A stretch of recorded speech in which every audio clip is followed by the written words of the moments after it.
السلام عليكم ورحمة الله وبركاته. شلون بنات؟ إن شاء الله بخير. فيديو اليوم راح مسخن دجاج على طريقتي.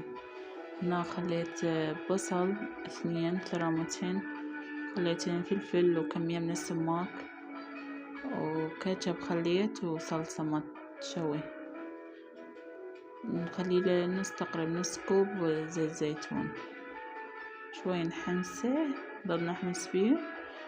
والدجاجة عندي منقعتها من الليلة بمي وخل، أخليها عليها، خليتها نحمس حمسة زينة 10 دقائق ربع ساعة، وأدخلها للفرن ساعة ساعة ونص، أسلفنها وأدخلها للفرن. شوفوا هنا جاي تنحمس، يعني هاي شي زينة، يعني تقريبا حمستها حمسة زينة. خليتها لومي بصرة همين، دخلتها للفرن. هنا جيت أسوي حلب البورق مالت السمبوسة، راح نحشيها بالجبنة.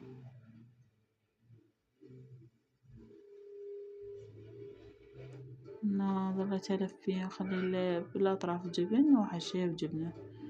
وعندي مسوي الشيرة على صفحة ستها وأخليها بالشيرة. هنا جيت أسوي التمة الشعرية، حمس الشعرية وأخلي عليها، خلي لمن ملح وبهارات وهدرة. هاي هنا ستوتها وخليتها بالشيرة. هنا سويت محلبية، خليت جواها بسكت، طبقة بسكت ومحلبية. هنا كمل حطيت له جوز الهند، هنا عندي تمر، هنا نزين بجوز الهند.